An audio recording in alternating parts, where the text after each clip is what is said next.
ഒരു മനോഹരമായ വൈകുന്നേര സമയമായിരുന്നു. കൊച്ചു പെൺകുട്ടി അബി സ്കൂളിൽ നിന്ന് സന്തോഷത്തോടെ വീട്ടിലേക്ക് മടങ്ങി. തനിക്ക് ഏറെ ഇഷ്ടമായ ടെഡി ബെയറുമായി കളിക്കാൻ ഓടിയെത്തി. പെട്ടെന്ന് എന്തോ അവളുടെ കണ്ണിൽ പെട്ടു. ടെഡിയുടെ ഒരു കണ്ണ് കാണുന്നില്ല എന്ന് അബി ഉലക്കത്തോടെ അമ്മയോട് പറഞ്ഞു.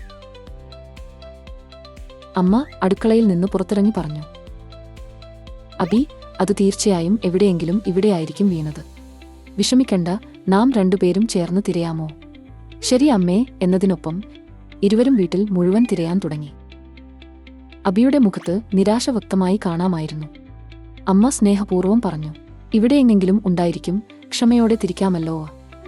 ആ നിമിഷം അബി പെട്ടെന്ന് വിളിച്ചു പറഞ്ഞു, അമ്മേ, ഇതാ ടെഡിയുടെ കണ്ണ്, അത് മേശയ്ക്കടിയിലാണ്. അവൾ ബൊമ്മ പിടിച്ചു സന്തോഷത്തോടെ അമ്മയ്ക്ക് കൊടുത്തു.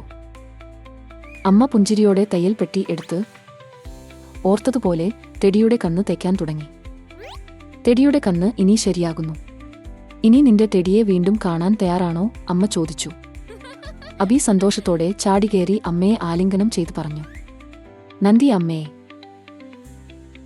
അമ്മ പുഞ്ചിരിയോടെ മറുപടി പറഞ്ഞു, നിന്റെ വേണ്ടി ഞാൻ എന്തും ചെയ്യും. ആ രാത്രിയിൽ അബി തന്റെ ടെഡിയെ സ്നേഹത്തോടെ തന്റെ അടുത്തുവെച്ച് മൃദുവായി പറഞ്ഞു, ടെഡി, ഇനി നിന്നെ ഒന്നും സംഭവിക്കില്ല, ഞാനും അമ്മയും നിന്നെ ശ്രദ്ധിക്കാം. സന്തോഷത്തോടെ അബി ടെഡിയെ ചേർത്ത് കിടന്നുറങ്ങി. അബി മധുര സ്വപ്നങ്ങളിൽ മുഴുകി.